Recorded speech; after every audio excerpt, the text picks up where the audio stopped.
The opinions and views of the hosts and guests do not reflect those of the station.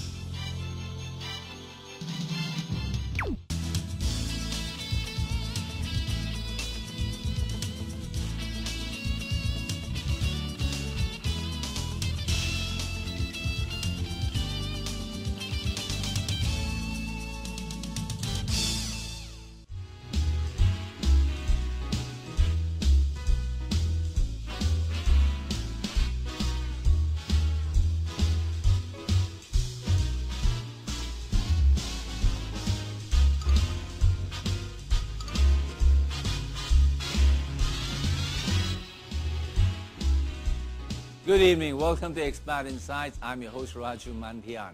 Here at Expat Insights, we take external views of internal successes by foreigners, expats, and immigrants who have made Philippines their home. Whether they're successful in business, society, or life, we get their stories, and we also highlight the culture they come from. Tonight on Expat Insights, we are going to discuss the subject matter of publishing, not just in the Philippines, but globally. And we are calling the theme tonight, Publishing Paradise, with a guest who is a brand new publisher in the Philippines, but has been a publisher for the longest time in the States. Our guest tonight is named, read my lips this time, Kareem Jabbar Antonio Jackson, hello. The chairman and executive of the Philippines, a brand new magazine in the Philippines. So welcome to Expat Insights. Thank you, I appreciate it. It's a great show, great place. Let's start with your name, Kareem. Kareem, yes. Jabbar, and Kareem, Jackson. Jabbar, Antonio. Well, you know, they couldn't decide whether I was going to be a basketball player or a Latin teacher, I guess. I don't know. Who's the Latin? Antonio. Yeah, okay. African-American, Puerto Rican. I speak Spanish, actually, so. And the Jackson part? Is that's the family, yeah. That's the last name. My dad's name is Anthony. It must have been fun growing up with those last names. Oh, yeah. Yeah, it was fun. Yeah, no one. I grew up before the Black American community knew what African names were, so it wasn't hip yet. What wasn't hip yet? They didn't know what Kareem Jabbar. Kareem Abdul-Jabbar had just kind of gotten popular. Oh, in the mid-70s and late 70s. So I grew up as a kid, and it was Kareem. They just said Kareem. They couldn't say the whole thing. Or they said Jabbar, but it was Jabber because I talked a lot, so they called me Jabber. But so tell us a bit about, before we go into the magazine and the publishing industry, tell us a bit about your life in America and life in the Philippines now. Compare and contrast it a bit.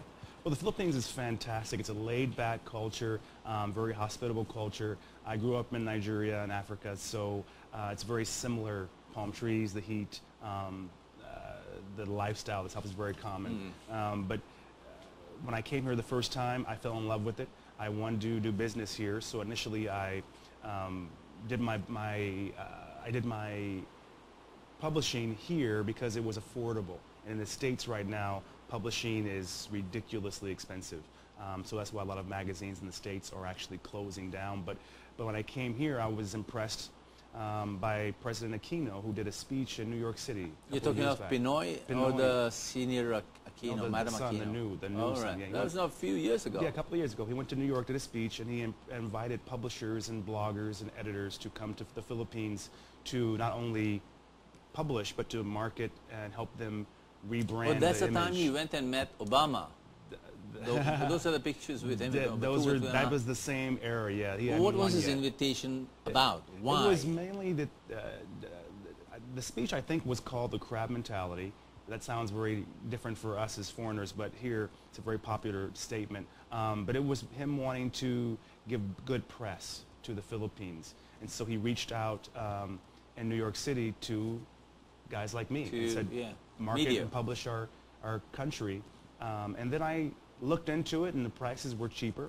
I got rid of I'd sold my publishing business in the States, and I was living on a boat in Los Angeles, and I was fine. But I looked into it, and then I said, let me try it. What did he claim that time? I mean, when you say that he invited you and said that we need some positive media. Yeah. Well, what was his claim like? What was his invitation all about? Come and publish, come and promote, come and print, or come and just find resource and talent? What was it? It was very specifically for publishers and editors. It was about printing. Right, okay. And it was mainly that they wanted to. That time, I think this is around when they had the bus issue with the kid. It was that era of bad 2 press. years ago. Yeah, it was 2 years ago. The He incident had just at become president, I think, too. Oh, yeah. So it was his tour. That was an accident. That was totally an accident. And, you know, and in defense of the Philippines, the crime rate in Los Angeles is probably higher than the whole country of the Philippines. So for us, we're not surprised. It doesn't, it's not a... You feel totally safe on the streets I here. feel safe here. I'm a big, tall, black American guy, but still I feel safe. And so I was surprised, though, by the speech because I'd never heard a president of a country talk that way. Oh, he's a good man. Yeah, he's a very good man. I won't say common, meaning common, but he's a very down-to-earth man with very common views. So it touched me. And he's young. And the country's lucky to have him. They're very lucky. And the family itself has been a good family.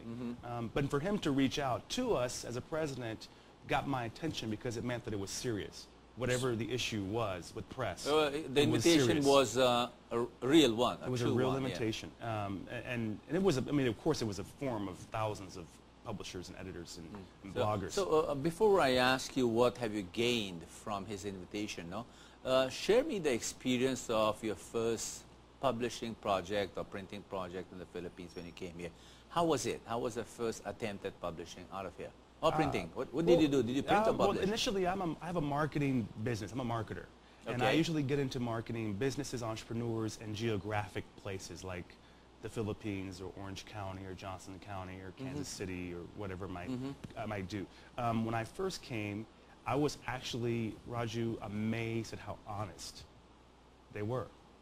You know, if you were... People you were dealing with, straightforward. Not straightforward, but honest. Simple, I think. Yeah, simple. Well, you know, it was the honesty. I was surprised. Remember, I wasn't here yet. I'd never been here. When he came to the States and he did the speech, I had friends. I researched. I asked Filipino friends of mine about the Philippines, and I started hearing what he was talking about. The negative press, the crime, you got the hang this. of it, yeah. And I said, oh, okay. So then I did my own research, and I'm thinking, well, why would, you know, Trump put a tower here, or why would Western Union have companies here, or why would Krispy Kreme and all these brands be here if it was as bad as the hearsay is? So then when I came here for the first time, I had never been here. So we did the first issue, and I'd never been to the Philippines. This is not the first one, though, no? There's other ones out now. This was the test market. The test market. But the time you came 2 years ago. This one was the one that we were working on at the time. Oh, really? But it was done. So Okay. when I came here the first time, I had the sheets to go to the Department of Tourism and say, here's what we're going to do. Wow, okay. So it's been quite a while since you got the first copy out. It took us, we did the sheets, and I came, and I was blown away, so I rechanged things. I said, it's not accurate. We need to rechange this because it's actually much nicer here than what we thought. So we need to market it differently. And so then I wasn't very impressed. I didn't come for it. I heard the speech. A year later, I came. Not right away. Not right away. And then I was impressed because I got off the plane, loved the country, did not see any of the negative. I saw the booming economy that I imagine was America back in the 60s and 70s and 80s. Cranes everywhere, people everywhere. You can't even take a train here. It's just packed with people. Yeah. And then I went to my first time meeting my printer, my first time meeting my designers, my first time seeing my studio. I want people to see your studio, or the studio you use. This is the studio he used. It's Khalil Zantilan runs the studio in Navotas, right across from City Hall. Yeah, nice looking studio. I want to go there someday. Yeah, oh, it's nice. Khalil Zantilan runs that, and Khalil in Paris. Khalil in Paris. His name is Khalil Zantilan. He's the photographer. Khalil Gibran. I know. Yeah, it's a very beautiful name. Yeah. But I was impressed that there were no lies. I was actually overly impressed. You know, usually in America we under-expect. Before I go to the business side, I'd like to go to the business side of publishing from the Philippines. No? But let me ask you, we just mentioned that negative press or press that was demeaning to the real thing, no? Yes. The dark side more rather than the bright side, no? How true is that now that you're here inside the subject matter of the press? How true is it? Well, first of all, it's not true. It's exaggerated. but not intentionally exaggerated. I think what it is that it's like if you go to a small town in America and there's one murder. And that's the all you whole hear town about. So it's is like, sensationalism. oh my gosh, yeah. you know. But then if you go to New York City, Right.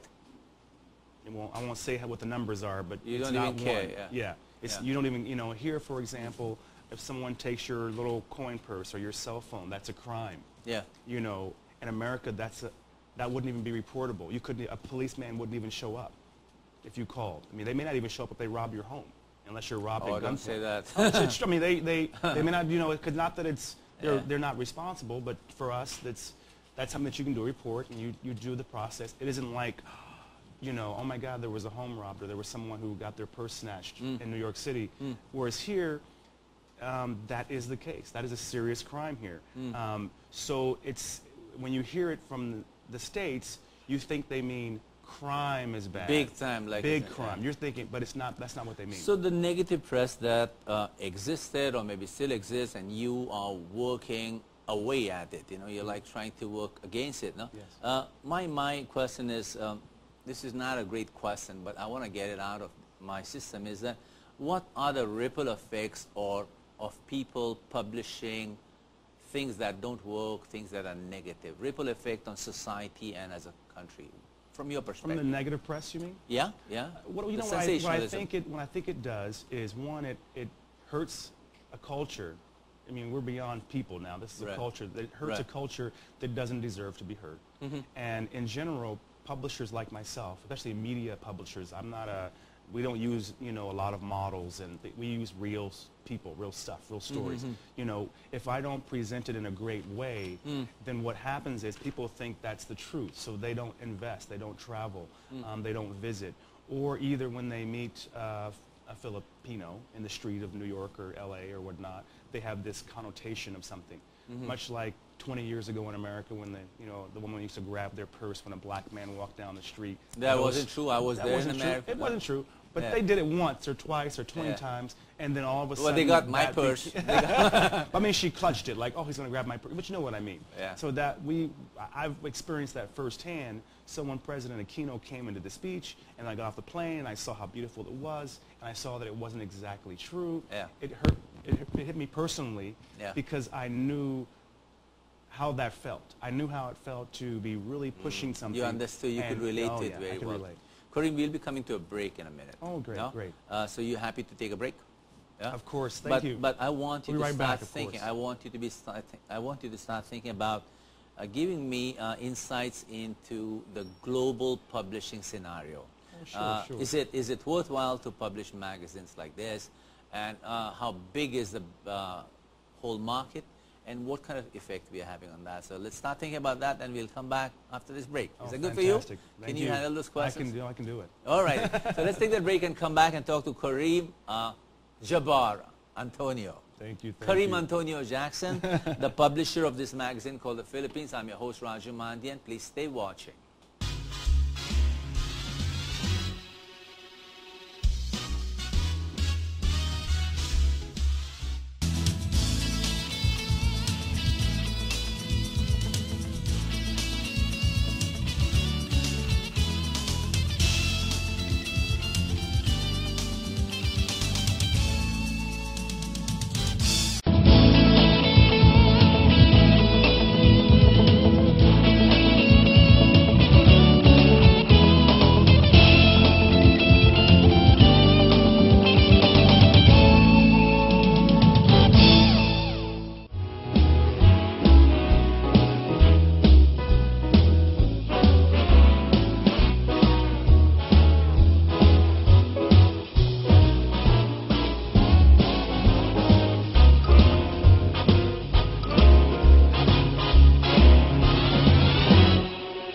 Good evening. Welcome back to Expert Insights. I'm your host, Raju Mandian. We are with my guest tonight for the night.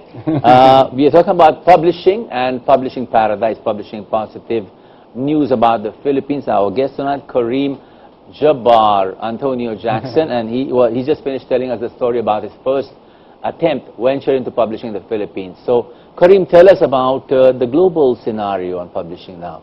How is it? I mean, a couple of years ago, people were saying the print media will die. What's your take on that? Well, you know, I will say this, that people did say that. And Yeah. for a lot of magazines, it was true. I had a couple of magazines in the States that did die, so to speak. Yeah. But what happened is the free magazine and niche market publishing is actually growing.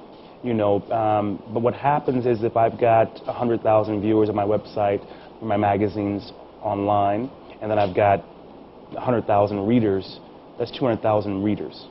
So now the web and the print kind of work together now to give you higher numbers that you couldn't achieve before with just print or just online. And then in addition is that regardless of what anyone says, initially we launch our magazine online first, and then we see what happens and how it goes, and we promote the website. People still click buy. They still click deliver. So that's the strategy. You first they still put want it to out, see it. digital format, and you see the response, and then you create a hard copy. Usually the hard copy is already created. Yeah. We put it online first to promote our website. Right, So then we usually promote websites, go see it for free, because you can't really, these are free, but they're delivered like at the U.S. Embassy or the airport or specific businesses. There's 500 businesses in the States that get the magazine, but you can go online from anywhere in the world. Yeah. So that's why we promote it. But people still want the hard copy. You know, they still want to see it in print, and also, if you're not in print and published, it's not published. Yeah, it You seems know, like it's flux. Yeah, it's just, you know. just bites in the air, yeah? It's like who wants a surgeon that got their degree online, right? When I attended a convention, publishing convention a few years ago, and their claim was they were not getting income. Income was coming, of course, from the ads. So the ads were kind of dying out. That was killing them. That's So very true. are the commercials back in the magazines, or is there another technique that the publishing industry is employing? Well, you know, let me speak to the global. Go ahead, tell them and tell me. Yeah. Is one, I've been in publishing a while. I started as a marketer with a marketing business that had a hard time getting. I was very young. I was probably 30, and you're just 32 now. Yeah. 2 years in the 2 years ago I started. Yeah. Yeah. But what happened is I got into publishing because it was a way for me to market my clients in a more of a niche way. So if you have a magazine, it's easier to put a magazine at a restaurant or an event or something like that, whereas a flyer may not be accepted. They may not let you put the flyer. That was originally how I started. I worked with many politicians in the States as well, so I was promoting political and writing for them. But what happens now is in the States, the price was so high. Of printing, publishing, editing, writing. The printing was so high. So magazines like Life and the New Yorker, they're really expensive to make. Oh yeah, they're crazy. Their overhead is amazing, but they've been around for a long time. You get Oprah, you get Vogue, you get, you know, even Rogue here in the Philippines, for example. You know, Rogue, there's a magazine called Rogue. Yeah, you know, they got the local ones. They have the big ads from the Clothiers and the Cartiers and the Versace ads. And those guys. Okay. But what happened is, I think there's two different publishings now. There's the big guys which promote in big ways, and they're $80,000 a page for advertising. Right. Then you've got the small guys like this publication here that we did, which is the smallest magazine I've ever done in my career. This is, I mean, I like the size. It's very small. You can put it in your pocket. Yeah, it shows there's 300 entrepreneurs listed in this magazine, believe it or not. They are? they're jam-packed in there. These are Filipino entrepreneurs in the U.S.? From the U.S., and if you're in the Philippines too. Okay. So we were showcasing with that issue Filipino entrepreneurs. But what happens is now with places like the Philippines publishing here, you can publish here your product and print it. Offset printing, which back in the day, offset printing wasn't popular. You know, what was popular then? Then you had to take the sheets, and you had there was the hard, the hard pressed sheets. You know, now you push a button, you push send, and it prints it like a Kinko's, pretty much. I didn't want to see, but what happens is that now, because the Philippines is a quarter of the price to print the same product. Okay, let's get to the numbers. The numbers, now. So, you know. So now instead of us being able to have to charge, $2,000, say, a page for a small magazine for advertising for clients, we can charge $500 a page. So something like this is. We can charge $500 US for $1,000 US. Then of course once the printing goes up, then the price goes up. But what happens is now, let me tell you where the printing changed 2 years ago, which is the phenomenon that I think you're hitting on, is that now it used to be only the big boys could advertise because no one else could afford 2, 3, 4, 5, 10, 20 a page. You know, our covers were out of the out of the ballpark. But now you've got the little mom and pop that can afford a full page ad. Right. You know, now you know we've got businesses in here that have never advertised. So $1,000 here. How much returns do you get on the $1,000? How far is the reach, and how much is the effect? Do you have those figures? I mean, can you? Which for the client? For the client, the advertiser. We have 100,000 people that look at our magazine. Right, online and online and print. And what we got, what we got from that is they're very specific too. So we reach a specific audience. We're not at the grocery store, things like that. We don't do that. That's a waste of paper. You're in the cream of the crowd. Yeah, the Kareem of the crowd. Exactly. And, you know, we actually place our magazines at the airport.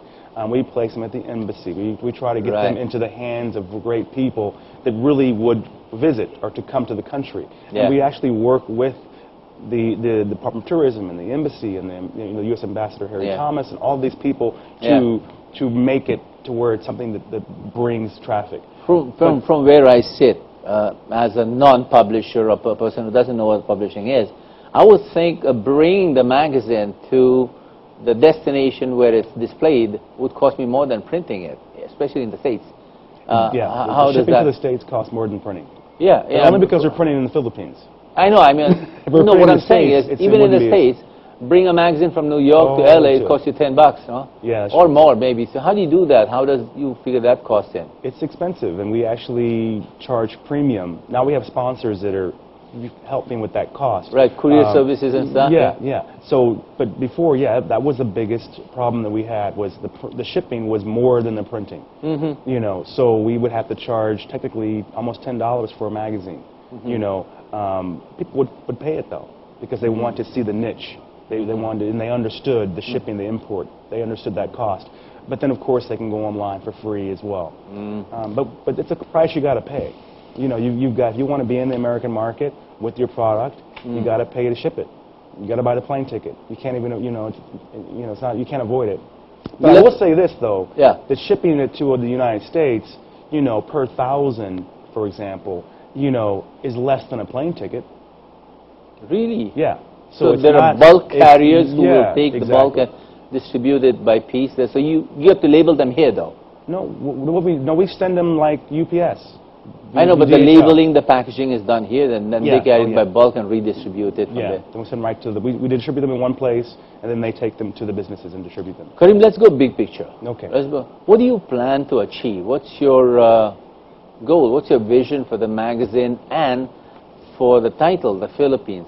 As a publisher, what do you want to do for the Philippines, the 7,107 islands? What do you hope to achieve? Well, actually, the Philippines is already achieving a lot right now. I want to, aid them in marketing the Philippines to Americans and foreigners who mainly have expressed to me, as a publisher, they want to see the real story. They want to see what it's the lifestyle is really like, not the tourism, not the bad press, not any of that, which they've already seen.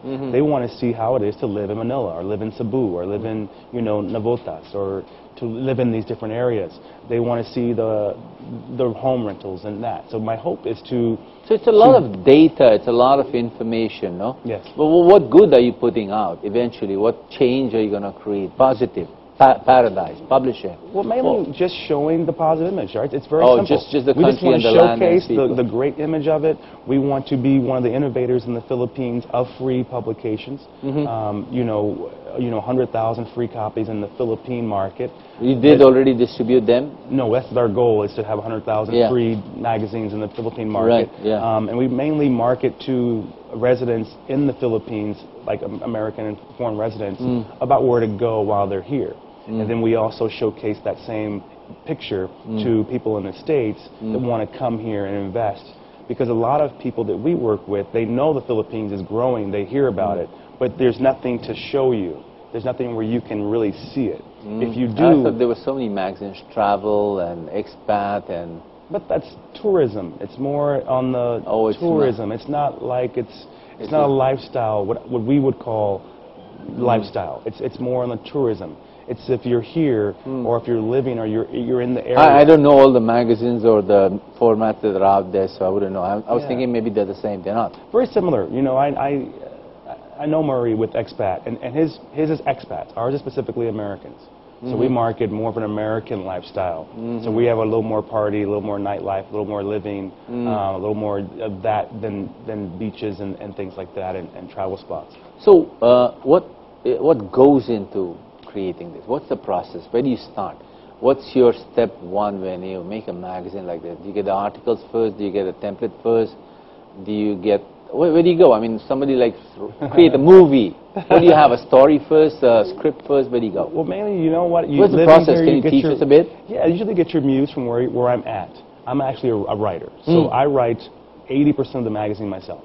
The titles, the slogans, the articles. I interview all the people myself. I go to all these places personally myself and see them or see the resort or see the restaurant. Oh, so you gather I gather the data, data first, and you say, I have this information. Yes. And then I throw it on a table and I look at it and I figure out what I want to say, and I figure out the title, and then I consult with my consultants about what we want to market and what they want to see, like the ambassador, like what do you want to see this issue, you know, how many folks are, you know, at the embassy working, what do they want to see, and then mainly then we put it together.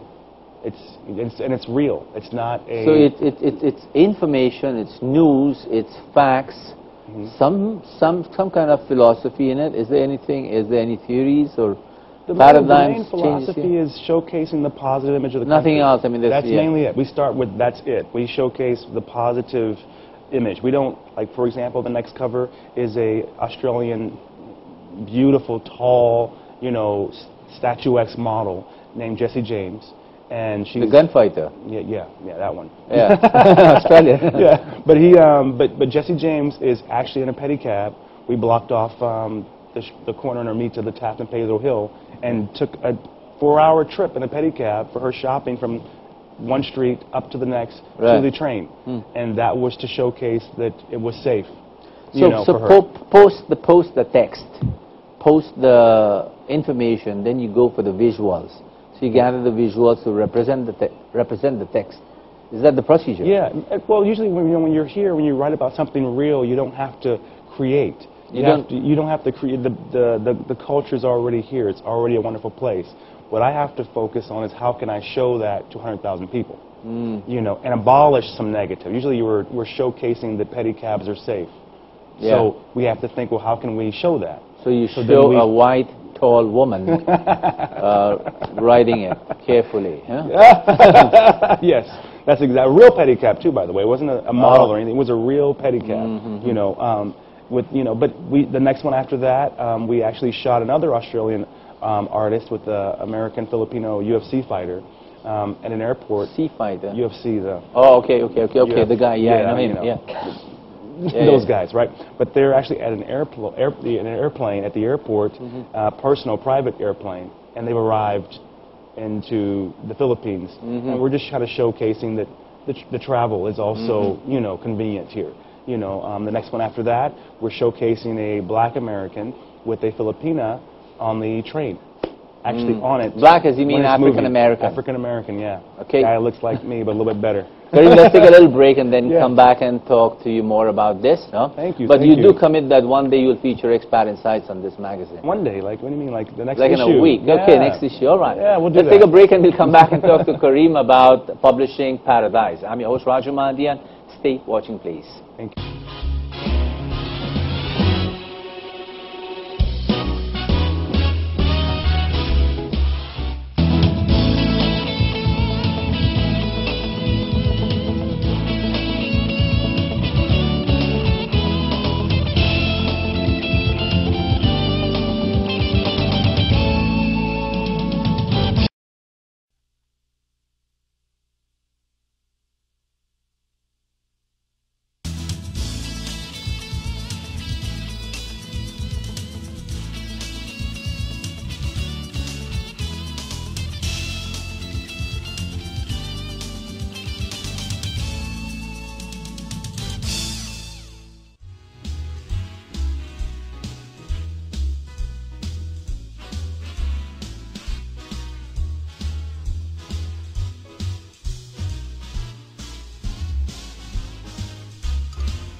Good evening, welcome back. Good evening, welcome back to Expat in Science. And I'm your host, Raju Mantian. We are talking to Kareem Antonio Jackson. We are talking about publishing paradise. And when we say paradise, we mean the Philippines, of course. So, Kareem, now, I've heard this rumor. Yeah? And you're laughing before I ask you the question. The word rumor, I've heard that a lot. You like the word rumor. Chismis is called, no? The chismis is that it's hard to produce quality stuff in the Philippines. That's a negative press about publishing, no? And you were able to do this. Was that your intention, to kind of prove the rest of the world wrong? In the beginning, this was actually what we in our office called the test market issue. And actually we had to prove to, at that time, the few investors and sponsors that we had, that it could be done. And we knew it could be done because we've been, there's magazines from here. But I think what they meant was not that the paper and the ink couldn't be done. They meant but the project. They meant the project, working with the people and communicating and the execution. And that was what this was about. It was you call these people here next time and we'll line them up and shoot them down? They've already been shot down. Okay, good. Yeah, that was the whole purpose. They've heard about it. But mainly it was a lot of, and it wasn't who you would think it was. It wasn't the Americans, the foreigners. It was the Filipino in the States, business people. That is a little sad. It wasn't who you and thought I don't want to hear more of it. Thank because you. that is a little sad. Yeah, but what it was saying, yes, this project can be from the Philippines. It can happen. They can produce it. They can do the pictures, the photo shoots. It can be shipped. It can be professional, and it can be something that's tangible. And at that time, because all of our sponsors here, I will say this, are foreign sponsors. So how many more people play an active part into producing this? You write it, you put it together, but I'm sure there must be so many more editors, and you told me there are no models but just people off the street, and I see a Filipino face here as one of your team. Now, if you want to tell me about the team that supports you? Mainly before, let me give a little history. Before my magazine business, and about 8 years ago, it took 200 people to publish a magazine, about 100 pages. This is the smallest one I ever did. This is 50 pages, Typically, it was about 100 pages that we would produce a magazine. 200 people, 30 designers. When you say before, before, when I was publishing in the States, before I published here. Yeah. Now we usually have about 20 people, 25 people. And that's loosely, some of those are part-time as well, but 20 people to execute it. And those are mainly photographers that go out and capture pictures for us. These are mainly photographers that photograph, fashion designers' clothes. These are mainly people that go to the resorts and get the pictures, or showcasing travel, tour guides. 20 people.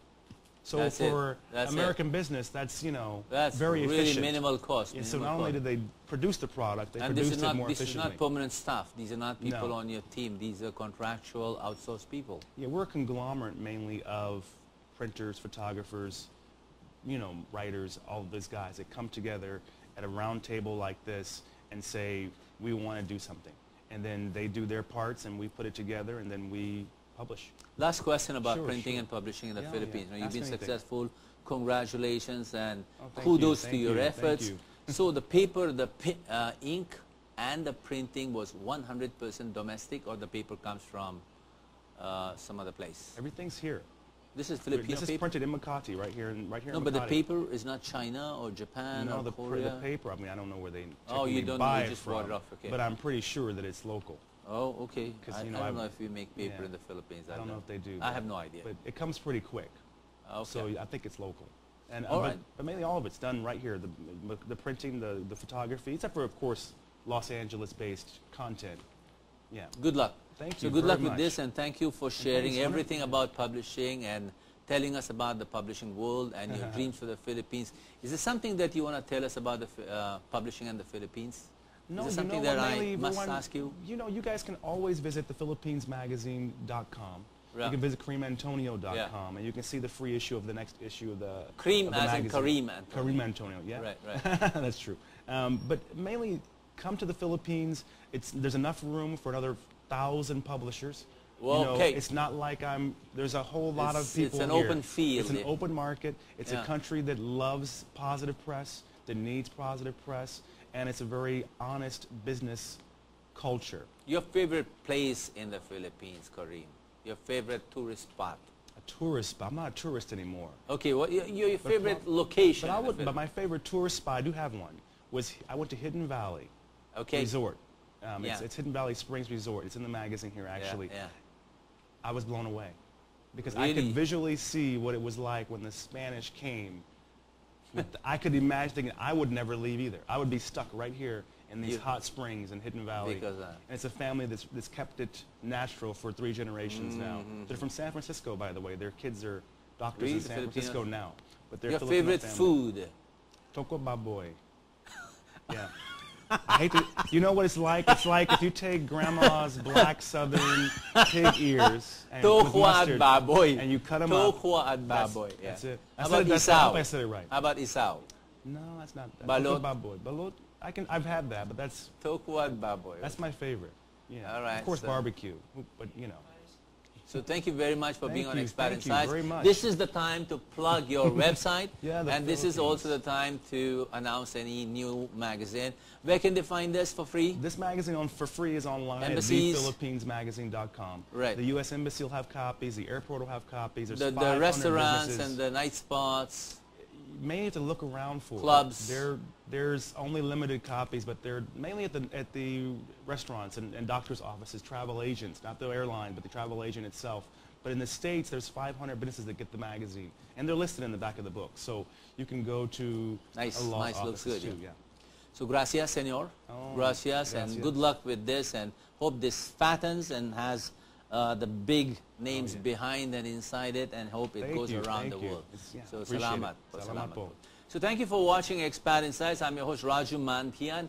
Next week on Expat Insights, we have a gentleman, also an American, Dr. William Rothwell from the Pennsylvania State University, and he will talk about what the CEO wants from corporate training. Our guest, Dr. William Rothwell, as invited by ITD, the company in the Philippines, International Training and Development, and his co-guest will be a lady called Maribel Aglipay. So see you next week. Until then, mabuhay and good night. Have a great weekend. Salamat po.